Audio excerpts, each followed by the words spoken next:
Eto, mainit na balita mga idol. Quentin Milora Brown o QMB hindi daw makakapaglaro sa SEA Games. Bakit kaya? At availability ng players para sa SEA Games nagiging problema ng Gilas.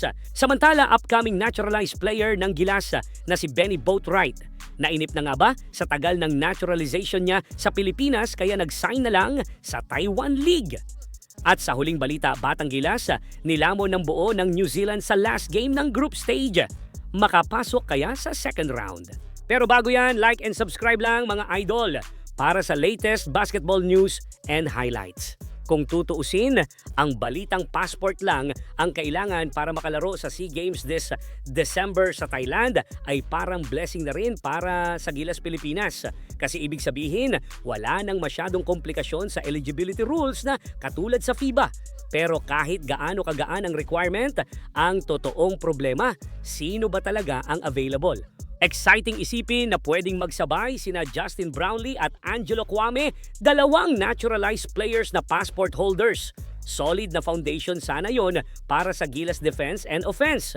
Pero beyond them, biglang lumiit ang options. Unang-una, si Quentin Milora Brown na sana'y malaking tulong bilang anchor sa loob, mukhang out na agad. Hindi dahil sa ayaw niya pero dahil timing lang ng schedule.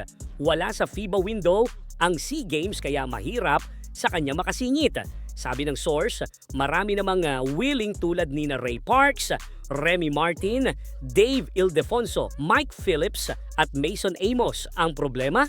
Availability. Yung iba, tulad ni Jason Brickman at Gomez Deliano Brothers, malamang nasa PBA na by December. At kung PBA players ang aasahan, mukhang malabo rin kasi malinaw daw ang mensahe ng liga. Hindi nila ipapagamit ang mga PBA players at coaches para sa SEA Games. So kahit gaano kaluwag ang eligibility rules, parang wala ring silbi kung kulang naman sa choices ang Gilas. Ang ending, balik tayo sa usapan ng depth at chemistry. Hindi pwedeng umasa lang kay Brownlee at Kwame. Kailangan ng balance lalo na sa backcourt at wings. Pero kung sino ang papayag at available, doon lang iikot ang lineup panigurado. Kaya para sa akin, ito yung malaking hamon kay Coach Norman Black. Hindi lang maghanap ng best players, kundi maghanap ng available players. At sa SEA Games na lagi tayong inaasahang manalo ng gold, hindi pwedeng experimental lineup lang dahil minsan na tayong natalo ng isang Southeast Asian country na sumira sa record ng Pilipinas sa win streak nito sa SEA Games. Samantala sa isa pang balita, Benny Boatwright, malabo na ba maging naturalized player ng Gilas matapos maglaro sa Taiwan dahil sa tagal ng naturalization process nito sa Gilas? Sa hindi pa nakakaalam mga idol, nag-sign na po sa Taiwan si upcoming naturalized player ng Gilas na si Benny Boatwright. Yan ay matapos ang napakahabang hiatus niya sa basketball scene dahil na nga din sa nakuha niyang injury bago siya umalis ng Pilipinas. Sa mga reports online, ang team ng Taipei Fubon Braves ang pupuntahan ni Benny sa pinakamalaking liga sa Taiwan na TPBL o Taiwan Professional Basketball League. Matatandaan na nasa 1 o 2 taon na ata nakatiwangwang ang application nito bilang naturalized player. Pero hanggang sa ngayon ay wala pa ding linaw kung uusad pa ba ang proseso sa mga papeles ni Benny.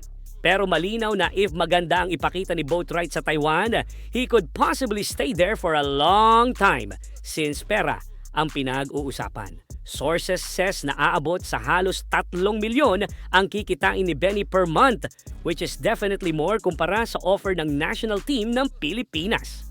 Ayon naman sa reports, na kay coach team pa rin ang huling halakha kung mag-fit ba si Benny sa Gilas, lalo na sa kanyang triangle offense since QMB is already a local and magiging crowded ang center position ng Gilas with Kai, QMB, Kwame at AJ Edu.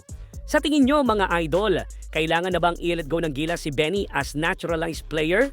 Sa huling balita natin ngayong araw, hindi ko na paliliguyin pa mga idol no, talo ang Gilas Youth kontra sa New Zealand. Final score, 85-54. At kung titingnan mo yung stats, halatang halata na talagang one-sided talaga ang laban.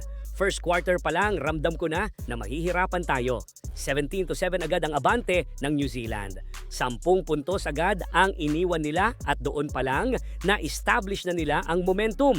Sa second quarter, kahit na nakabawi ng konti ang mga bata natin na may 19 points, sumabay pa rin ang mga batang Kiwis with 25 big points. Kaya by halftime, lamang na sila ng 16 at from there downhill na ang laro na kontra sa Batang Gilas. Ang pinakamasakit, wala man lang tayong nakuha na lead kahit isang segundo. 0 lead changes, ang sakit no? Parang pinapanood lang natin yung mga bata na mabugbog hanggang fourth quarter. Shooting wise, grabe! Gilas Youth shot, only 26%, ang sakit sa mata nun. Halos isa lang sa 4 na shot ang pumapasok. Sa tres naman, 18.2% lang. Imbes na pang spacer, naging liability pa. Compare mo sa New Zealand na may 41% field goal, halos 50% sa 2-pointers at malaki ang efficiency gap laban sa Batang Gilas. Pero para sa akin, dito talaga lumabas ang malaking problema Rebounding at size disadvantage talaga. Out-rebounded tayo, 61-34. At yung offensive rebounds ng New Zealand umabot ng 22. Ibig sabihin, halos kasing dami pa ng rebounds nila yung mga second chance points nila. Dito ko nasabi sa sarili ko, hindi puso ang kulang, kundi katawan. Kasi kahit anong sipag mo, kung undersized ka, madudurog at madudurog ka sa ilalim. Sa points in the paint, 36-18. Literal na na-outscore tayo sa loob. At ito yung type ng stat na hindi mo madadahilan at masasabi mo na swerte lang ng kalaban. Hindi, clear as day. Binuli tayo inside the paint. May mga magagandang bagay din naman. Syempre, we have 15 assists. That is decent. 9 steals, ibig sabihin nakaka-pressure din sa defense. Pero turnovers, nabawasan na sa wakas from 36 kontra sa Chinese Taipei. Ngayon, nasa 14 turnovers na lang. At sa fouls naman, we gave 25 fouls.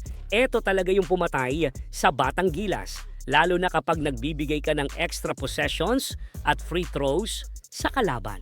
At the end of the day, mga idol, these kids fought hard. At least they tried.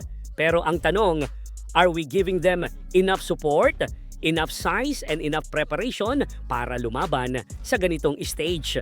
Kasi kung hindi natin tututukan, mauulit at mauulit lang itong ganitong mga pagkatalo sa future. And by the way, mga idol, sa mga nagtatanong, papasok pa din sa second round ang Batang Gilas since they are in second place right now. But we are expecting na madodominate ng Chinese Taipei ang laban nila kontra sa Indonesia, which will give Indonesia a winless campaign sa FIBA Asia Cup. And with that, Batang Gilas will advance sa second round as third placer. Sino ang makakalaban nila? Definitely ang second place from Group A, which is the Bahrain national team na dominating din sa torneo, beating Lebanon and India para makuha ang second place sa Group A. If tatanungin nyo ko kung kaya ba nila manalo sa Bahrain, let's face it, malakas ang Bahrain ngayong taon. Marami silang malalaking players na parang nasa seniors na. And sadly, with the current lineup we have, this is a 20-80 prediction. If manalo ang Batang Gilas, that is good. Pero mahihirapan sila para sa akin. Well, malalaman natin yan pag nag-start ang second round.